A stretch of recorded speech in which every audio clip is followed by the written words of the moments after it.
My fiancé disappeared a week before our wedding, leaving only a cryptic note.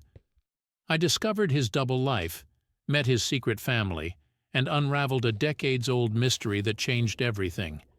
My wedding dress hung like a promise in the closet, a beautiful testament to the love Jake and I had nurtured for the past 3 years. In exactly 1 week, I was supposed to walk down the aisle, my heart bursting with joy and anticipation. Instead, I found myself staring at an empty living room, clutching a crumpled note that shattered my world. The day had started like any other in the final countdown to our wedding. I was buzzing with excitement and nerves, making last-minute arrangements and ensuring everything was perfect. Jake had left early for work, kissing me goodbye with his usual warmth. "See you tonight, love," he'd said, his eyes twinkling with the promise of our future. By late afternoon, my phone buzzed with texts from friends and family, asking about final details and expressing their excitement. I smiled at their messages, feeling the collective anticipation building around our big day. As the hours ticked by, though, a gnawing feeling settled in my stomach. Jake usually called or texted during his lunch break, but today there was nothing. I brushed off my unease, convincing myself he was just busy with last-minute projects before our honeymoon. By 6 p.m., I was pacing the living room, my earlier excitement replaced with a growing sense of dread.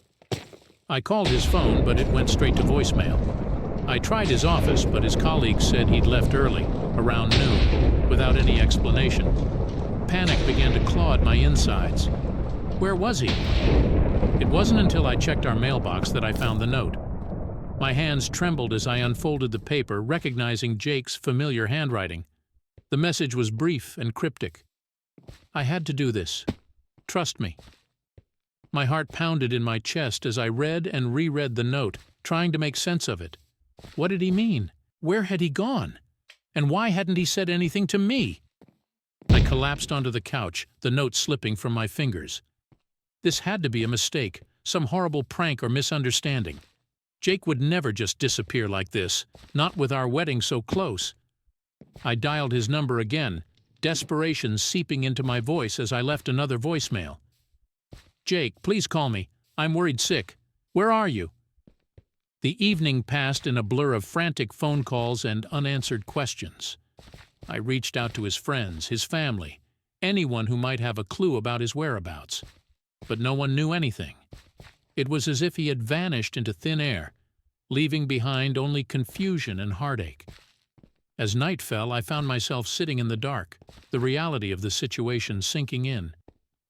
Jake was gone, and I had no idea why or where he might be. The pain of his absence was compounded by the mystery of his note. I had to do this, trust me. What could possibly justify leaving like this with no explanation? Sleep was impossible. I tossed and turned, my mind racing with scenarios ranging from the mundane to the terrifying. Had he been in an accident? Was he in trouble? Or a thought I couldn't bear to entertain, had he gotten cold feet and decided to run? The next morning, I awoke with a resolve to find answers. I couldn't just sit around and wait for him to come back. I needed to know why he had left and what he meant by his cryptic message. I called the police, filing a missing person report and providing them with all the information I had. The officer I spoke to was sympathetic but realistic. "Adults can leave of their own free will," he said, "but we'll do our best to locate him." Days passed in a haze of anxiety and uncertainty. Friends and family rallied around me, offering support and helping with the search. We scoured the city, posted flyers, and combed through Jake's belongings for any clue that might explain his sudden disappearance. But every lead turned into a dead end, every hopeful moment dashed by the relentless reality that Jake was still missing. Then, on the 4th day, I stumbled upon something that changed everything. I was rifling through Jake's desk, looking for anything that might provide a hint, when I found a hidden compartment at the back of a drawer. Inside was a small stack of documents, neatly tied with a piece of twine. My breath caught as I carefully untied the bundle and began to read. What I found sent shockwaves through me. There were bank statements, legal papers, and photographs, all under a different name. Jake's face stared back at me from a driver's license, but the name was unfamiliar. Michael Evans. I felt the room spin around me as I struggled to process the implications. Jake had a whole other identity, a life I knew nothing about. I sat down heavily, the documents scattered around me. This was no longer just a case of cold feet or a sudden disappearance. Jake, Michael, whoever he was, had been living a double life.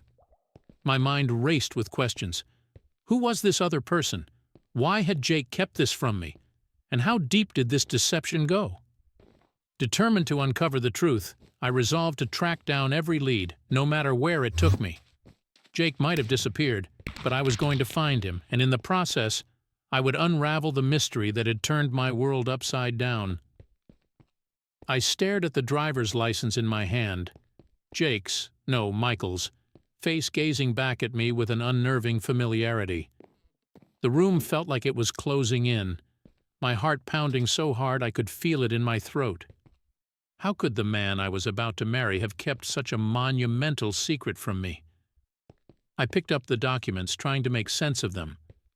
There were bank statements for accounts I'd never seen, legal papers for properties I knew nothing about, and photographs of Jake, Michael, at events I had never heard him mention.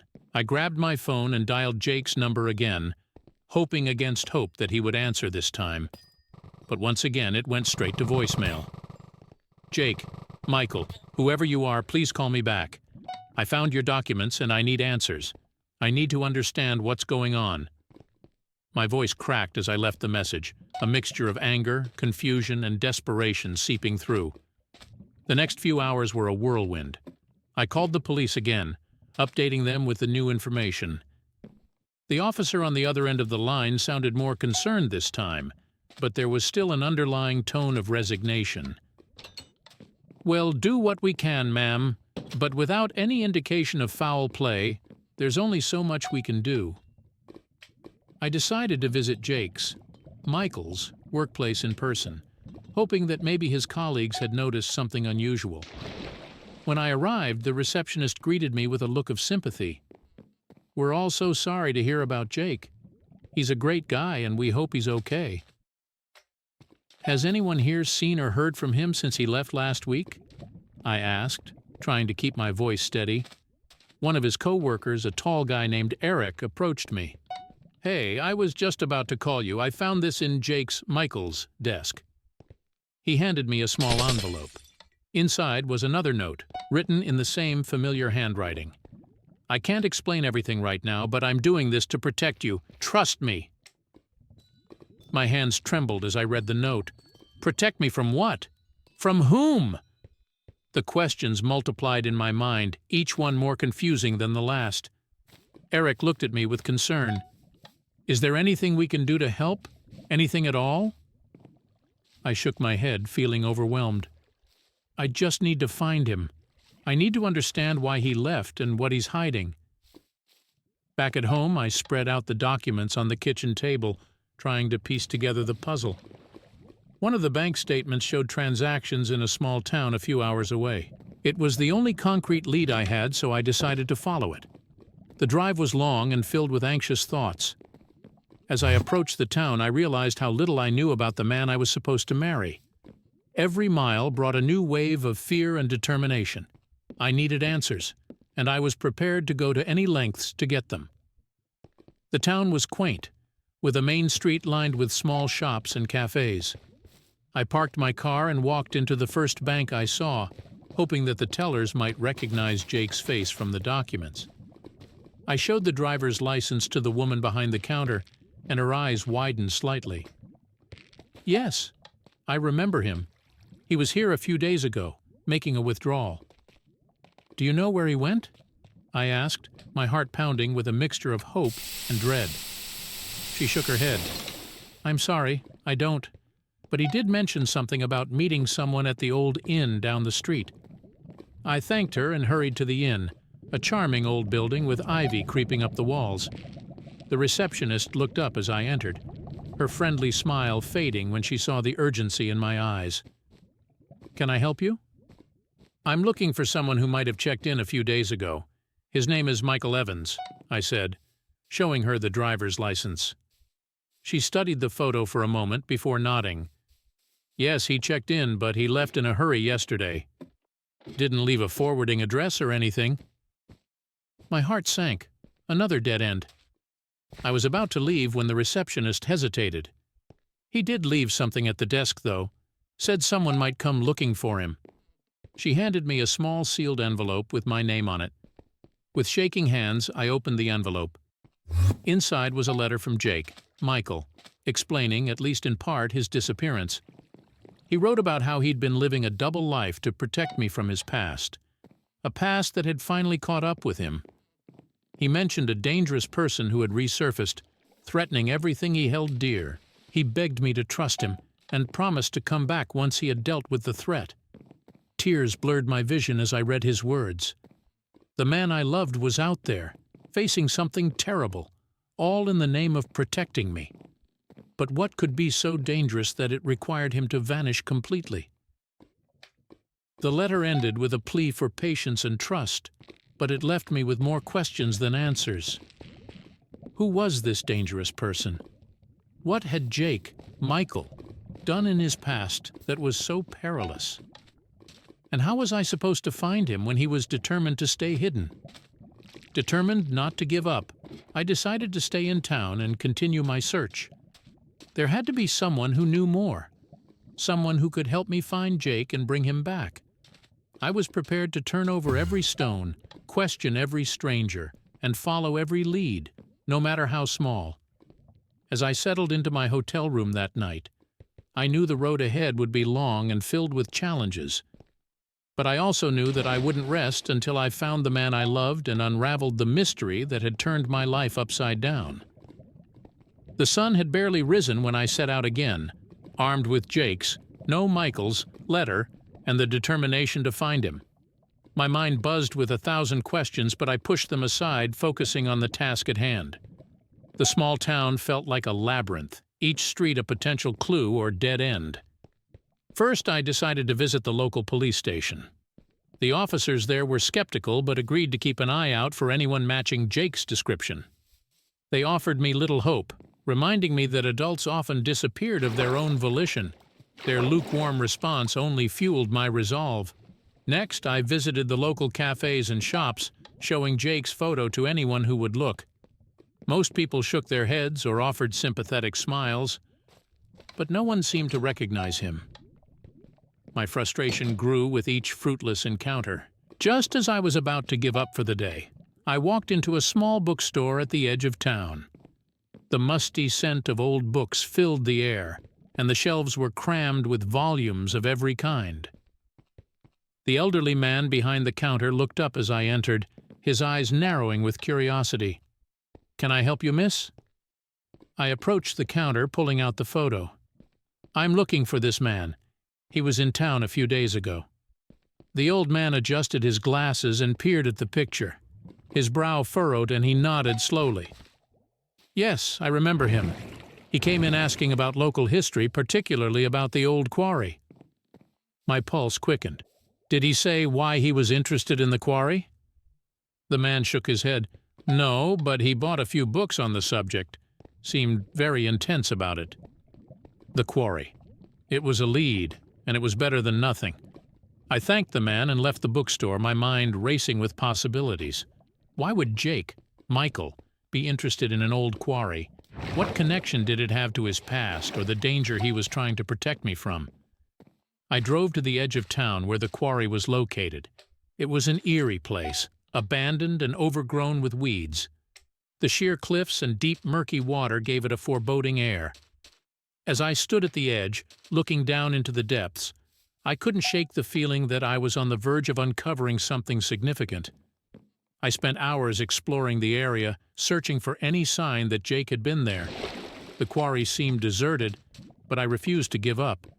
Just as the sun began to set, casting long shadows over the landscape, I stumbled upon a small, hidden path leading away from the main site. My heart raced as I followed it, the underbrush thick and untamed. The path led to a secluded clearing where a dilapidated cabin stood. It looked like it hadn't been used in years, but as I approached, I noticed fresh footprints in the dirt. My breath caught in my throat. Someone had been here recently. Someone like Jake. I pushed open the creaky door and stepped inside. The cabin was sparsely furnished, with a cot in one corner and a small table covered in papers. I rifled through them, my eyes widening as I recognized Jake's handwriting. There were maps, notes, and photographs, all related to the quarry and the surrounding area. Among the papers was another letter addressed to me.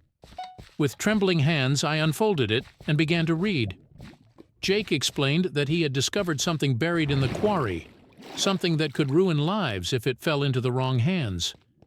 He was working to uncover the truth and bring it to light, but he was also trying to protect me from the fallout.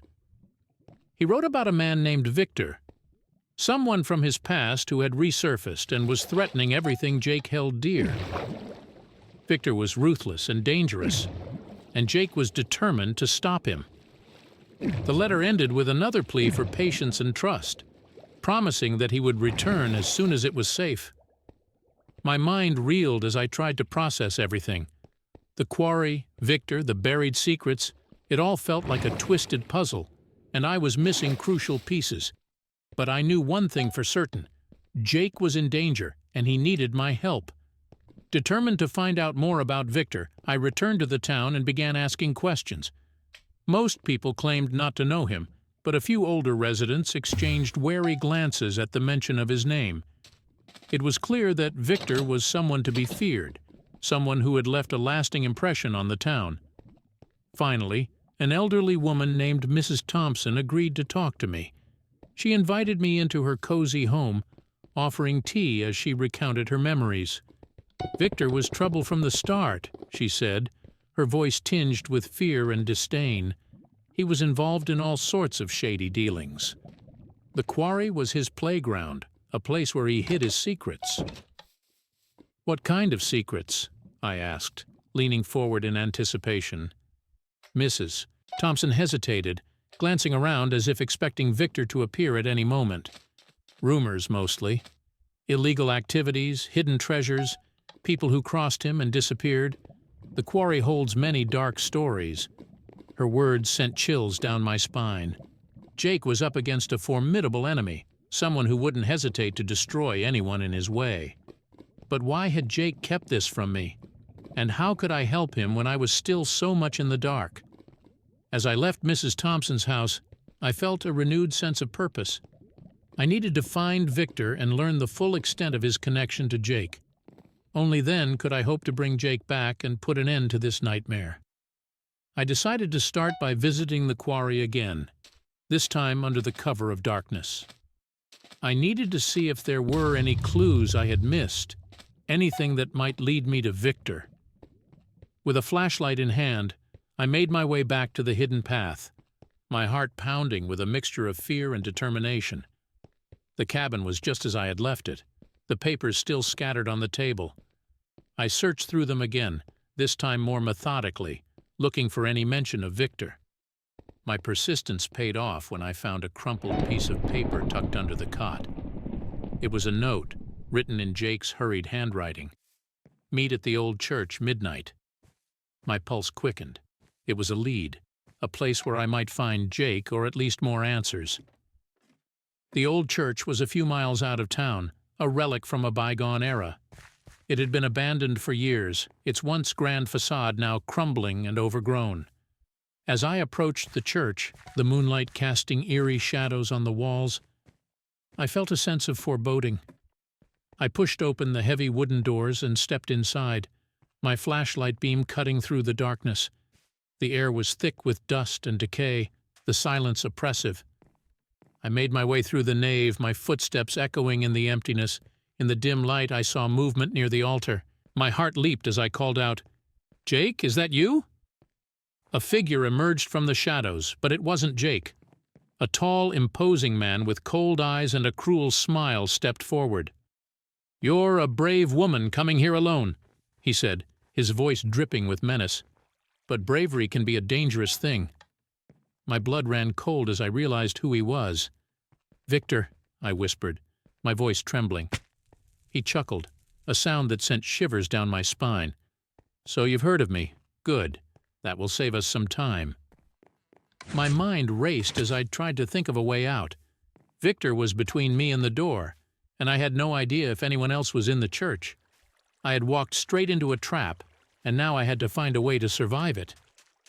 "Where is Jake?" I demanded, trying to keep my voice steady. Victor's smile widened. "Jake, or Michael. He's been a thorn in my side for too long. But don't worry, I'll deal with him soon enough. As for you, my dear, I'm afraid you've become part of this little game." Fear clawed at my insides, but I refused to let it show. I needed to stay strong, to find a way to outsmart Victor and find Jake. "What do you want from me?" Victor stepped closer, his eyes glinting with malice. "I want you to deliver a message. Tell Jake that his time is running out. If he doesn't hand over what I want, he'll lose everything, including you." His words hit me like a punch to the gut. Whatever Jake was hiding, it was something Victor wanted badly, and he was willing to destroy lives to get it. Determined not to give in to fear, I met Victor's gaze. "I'll deliver your message, but know this, Jake won't back down and neither will I." Victor's smile faded, replaced by a cold, calculating look. "We'll see about that. Now go before I change my mind." I backed away, my heart pounding as I made my way to the door.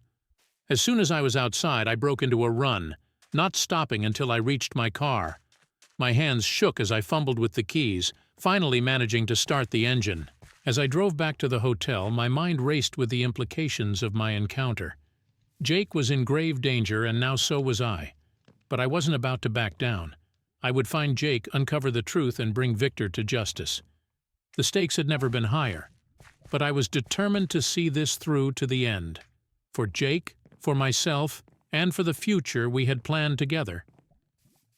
Sleep was a distant memory as I lay in my hotel room staring at the ceiling, replaying the events of the past few days.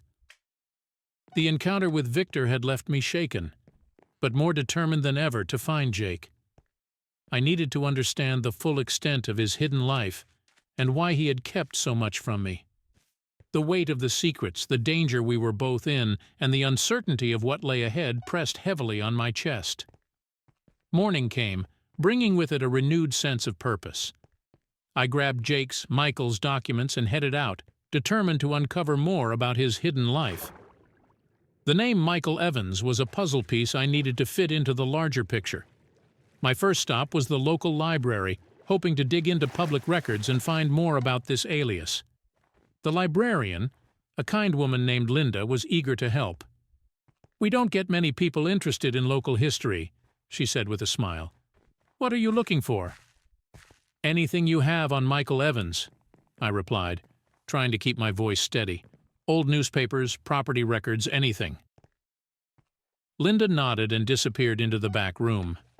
After a few minutes, she returned with a stack of dusty folders and microfilm reels. "These should help," she said, setting them down on a table. I spent hours combing through the records, my eyes growing tired from the constant strain. Finally, I found a mention of Michael Evans in an old newspaper article. The headline read, "Local businessman Michael Evans involved in shady dealings." The article detailed accusations of fraud and embezzlement, painting a picture of a man living a dangerous and deceptive life. My heart sank as I read. This was a side of Jake I had never known, a life filled with crime and deceit. But why had he hidden it from me? And how was it connected to Victor? Determined to find out more, I dug deeper into the records, hoping to uncover the truth behind Jake's double life.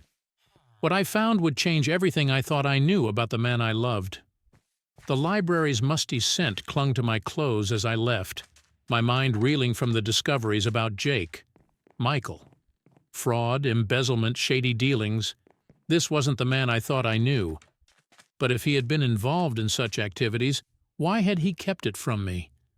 And what role did Victor play in all this? I decided to confront Emily, the woman who had claimed to be Jake's wife. Her shock when I first visited had been genuine, and maybe she could shed some light on his past. I drove to her address, a small, tidy house on the outskirts of town. My knock was answered by a wary-looking Emily, her eyes widening in recognition. "We need to talk," I said, my voice firm. "I found out more about Michael. She hesitated, then stepped aside to let me in. We sat in her living room, tension thick in the air. "I don't know where he is," she said before I could ask. "I've been searching, too." I showed her the newspaper article. "Did you know about this?" Emily's eyes filled with tears as she read. "Yes, I knew. Michael was trying to escape that life when I met him. He promised he was done with it for our family's sake." "Then why did he vanish? Why the double life?" I demanded, my frustration bubbling over. "He said he had to protect us," Emily whispered. "Victor is dangerous. Michael did some things he wasn't proud of, but he was trying to make it right. He wanted to keep us safe." I sighed, my anger deflating. "We need to find him. Together." Emily nodded, determination hardening her features. "Agreed. Let's bring him back and end this nightmare." Emily and I sat at her kitchen table, poring over the documents I had found. The sun cast long shadows through the window as we sifted through the remnants of Michael's secret life. Emily's face was pale, but her resolve was unyielding. We were united by our love for him and our determination to uncover the truth. "Michael mentioned a connection to a decades-old crime," I said, showing Emily the letter I had found. "He said it was the key to everything." Emily frowned, scanning the letter. "My father used to talk about a big scandal involving the quarry. A robbery gone wrong, people disappeared. Maybe that's what Michael was referring to." We decided to visit the town's historical society, hoping to find more information about the crime. The society's archives were extensive, and after hours of searching, we found an old newspaper clipping about a botched robbery at the quarry. Several people were implicated, including a man named Richard Evans, Michael's father. "The robbery was never solved," Emily read aloud. "Richard Evans was accused but escaped before he could be arrested. He was never seen again." "Michael's been trying to clear his father's name," I realized. "That's why he's so involved with the quarry and Victor. Victor must know something about the robbery." Just then, Emily's phone buzzed with a text message. Her eyes widened in shock as she read it. "It's from Michael. He wants to meet us tonight at the old quarry." My heart pounded with a mix of fear and hope. This was our chance to get answers. "Let's go," I said, steeling myself for whatever lay ahead. As we drove to the quarry, the sun dipped below the horizon, casting an eerie glow over the landscape. We arrived at the clearing where the abandoned cabin stood, its silhouette stark against the twilight sky. A figure emerged from the shadows. Michael. Relief and anger warred within me as I ran to him. "Why did you leave?" I demanded. "What's really going on?" Michael's eyes were filled with regret. "I never wanted to involve you. But Victor forced my hand. He's using the robbery to blackmail me. I had to find proof of my father's innocence before he could destroy everything." Emily stepped forward. "We're in this together now. What do we need to do?" Michael took a deep breath. "We need to find the hidden evidence that proves my father's innocence. Victor has been looking for it too. We have to be faster." As we prepared to face the challenges ahead, I realized that the journey was far from over. But at least now, we were united in our quest for the truth, ready to face whatever dangers lay ahead. The night air was thick with tension as we stood together at the quarry, ready to uncover the truth. Michael led us to a hidden entrance near the abandoned cabin, a narrow passageway carved into the rock. "This leads to an old storage room," he explained. "My father used it as a hideout after the robbery." We squeezed through the passage, our flashlights casting eerie shadows on the damp walls. The air grew colder as we descended, the sound of our footsteps echoing in the confined space. Finally, we reached a rusted metal door. Michael pushed it open with a creak, revealing a small room filled with crates and old tools. "Search everything," he said urgently. "The evidence has to be here." We fanned out, rummaging through the dusty contents of the room. I opened a crate and found old ledgers and documents, but nothing that seemed relevant. Emily discovered a locked box, and with Michael's help, we pried it open. Inside were bundles of cash, faded photographs, and a leather-bound journal. Michael's hands trembled as he opened the journal. "This is my father's handwriting," he whispered. He flipped through the pages, his eyes scanning the entries. He wrote about the robbery, about how he was framed. He mentions a hidden ledger that proves his innocence. "Where is it?" I asked, my heart racing. Michael continued reading, then looked up with determination. "It's buried beneath the quarry floor. We need to find it before Victor does." We hurried back to the main area of the quarry, our flashlights bouncing off the rocky terrain. Michael led us to a spot marked with an old, faded X. "This is it," he said, grabbing a shovel. "Start digging." We worked quickly, the sound of our shovels striking the ground the only noise in the stillness of the night. Sweat dripped down my face as we dug deeper, my arms aching from the effort. Just when I thought I couldn't continue, Michael's shovel hit something solid. "It's here!" he exclaimed, dropping to his knees to clear the dirt away. He unearthed a metal box, tarnished with age. With trembling hands he opened it, revealing a ledger wrapped in oilcloth.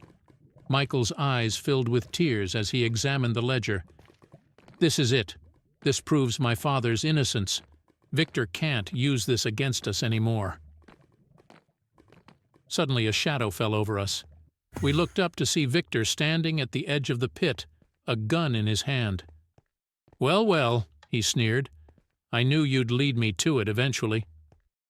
Fear clenched my heart, but I stood my ground. "It's over, Victor. We have the proof. You can't blackmail Michael anymore." Victor's smile was cold. "Maybe not, but I can still make you all disappear." Before he could act, a siren wailed in the distance. The police had arrived, summoned by Emily's quick thinking before we left her house. Victor's face twisted in rage as officers surrounded him, their guns drawn. "It's over, Victor," Michael said, stepping forward. "You're finished." As Victor was led away in handcuffs, I felt a wave of relief wash over me. The nightmare was finally ending. We had the evidence, and Victor's reign of terror was over. Michael turned to me, his eyes filled with gratitude and love. "Thank you for believing in me," he said, pulling me into his arms. "I couldn't have done this without you." As we stood together in the moonlit quarry, I knew that our journey was far from over. But we were stronger now, united by the trials we had faced and ready to build a future together. The police took our statements and collected the ledger as evidence. We watched as Victor was driven away, his threats finally silenced. The relief was palpable, but the reality of what lay ahead settled in. There were still questions to be answered and wounds to heal. Back at Emily's house, we gathered around the kitchen table, exhausted but relieved. Michael carefully examined the journal, reading aloud passages that detailed his father's side of the story. Richard Evans had been framed by Victor, who had orchestrated the robbery and pinned it on him to cover his own tracks. "Victor was my father's partner," Michael explained, his voice heavy with emotion. "When the robbery went wrong, Victor used my father as a scapegoat. My father went into hiding to protect us and gathered evidence to clear his name, but he never got the chance to use it." Tears welled up in Emily's eyes. "Michael, why didn't you tell us sooner? We could have helped." Michael looked at us both, regret etched into his features. "I wanted to protect you. I thought if I could find the evidence and expose Victor on my own, you wouldn't be in danger. But I underestimated Victor's reach." I reached out, taking Michael's hand. "We're stronger together. You don't have to face this alone anymore." Emily nodded in agreement. "We can finally clear your father's name and put all this behind us."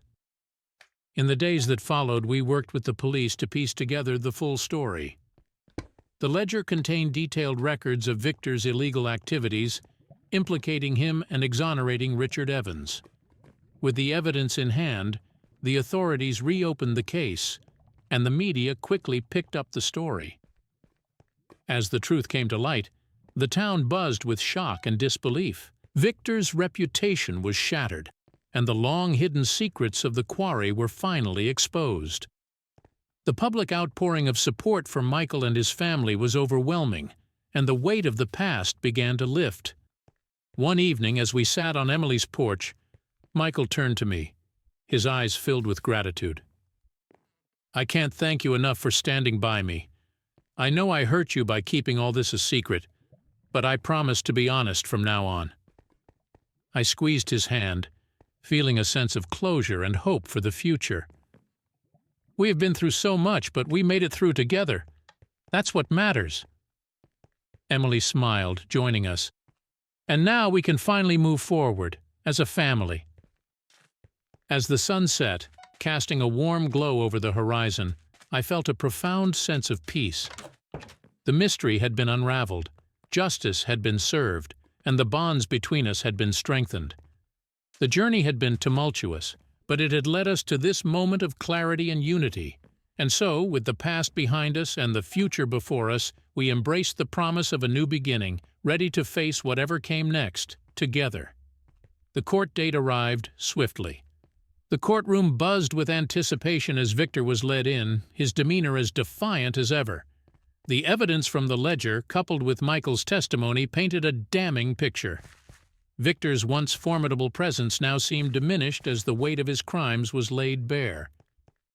Emily, Michael, and I sat together, a united front. Watching Michael testify was both heartbreaking and empowering. He recounted his father's attempts to gather evidence, the constant fear of Victor, and the struggle to protect us all. His voice never wavered, even as he spoke of the years spent in hiding. The prosecutor presented the ledger, its meticulous records of Victor's dealings irrefutable. As the jury deliberated, we held our breath, the tension in the room almost tangible, when they returned with a guilty verdict. A collective sigh of relief swept through the courtroom. Victor was sentenced to a lengthy prison term. Justice had been served, and the cloud that had hung over Michael's family for decades began to dissipate. The weight of fear and uncertainty lifted, replaced by a sense of hope and closure. Outside the courthouse, reporters swarmed us, eager for a statement. Michael spoke with quiet strength. "My father's name has been cleared and justice has finally been done. We can now move forward, free from the shadows of the past." As we walked away from the courthouse, I felt a sense of peace settle over us. The nightmare was over and we could finally begin to heal. Back in town, life began to return to normal. The support from the community was overwhelming, and Michael's story inspired many. He was offered a position to help with community projects, a chance to rebuild his life and give back to the town that had stood by him. One evening, as we sat around Emily's kitchen table, Michael reached for my hand. "I couldn't have done this without you," he said, his eyes filled with gratitude. "You believed in me when I didn't believe in myself." I smiled, squeezing his hand. "We're a team. We'll always face everything together." Emily raised her glass. "To new beginnings and a brighter future." We clinked our glasses, the sound a symbol of our resilience and unity. The journey had been long and arduous, but it had led us to this moment of triumph and renewal. As the days turned into weeks, we embraced the future with open hearts. The past no longer held us captive, and we were free to create the life we had always dreamed of. Together we faced the challenges ahead, confident in our strength and the unbreakable bond we had forged. With Victor behind bars and the truth finally revealed, the weight that had hung over us for so long began to lift. Life took on a sense of normalcy, a rhythm we had almost forgotten in the chaos. Michael's new role in the community gave him a renewed sense of purpose, and Emily and I found solace in the quiet moments of everyday life. One sunny afternoon, Michael and I took a walk through the town.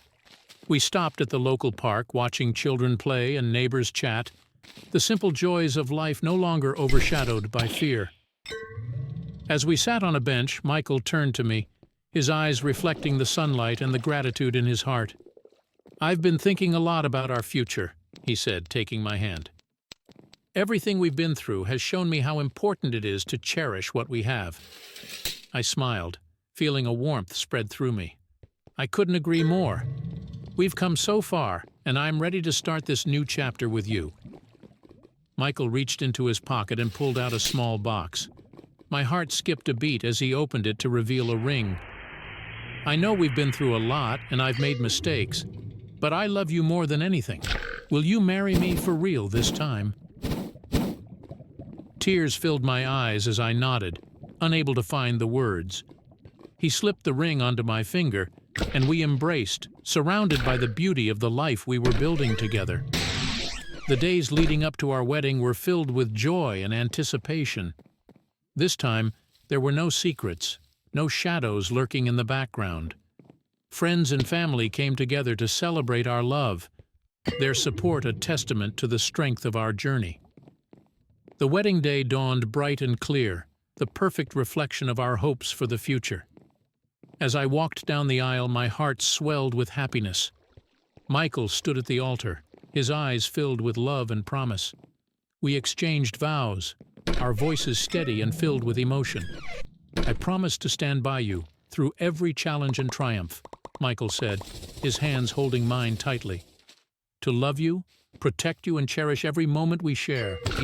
"And I promise to be your partner, your confidant, and your greatest supporter," I replied, my voice strong and clear, "to face the future together, with hope and love." As we kissed, sealing our vows, the cheers of our loved ones echoed around us.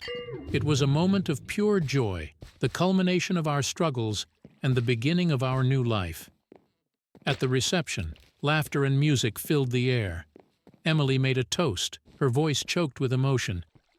"To Michael and his bride, who have shown us all the power of love and resilience, may your future be filled with happiness and peace." We danced under the stars, the worries of the past replaced by the promise of tomorrow. Our journey had been fraught with challenges, but it had also brought us closer, forged bonds that could never be broken. As the night drew to a close, Michael and I stood hand in hand, looking out at the twinkling lights of the town that had become our home. "We did it," he said softly, his voice filled with awe. "Yes, we did," I replied, my heart full, "and whatever comes next, we'll face it together." With a final glance at the stars above, we walked into our future, ready for whatever adventures lay ahead. The past was behind us, and a new beginning stretched out before us, filled with hope, love, and the promise of a life well lived. Thank you for following our story. It's been a journey of unexpected twists, profound discoveries, and unbreakable bonds. We'd love to hear your thoughts and experiences. Have you ever faced a challenge that tested your love and resilience? How did you overcome it? Share your stories with us in the comments.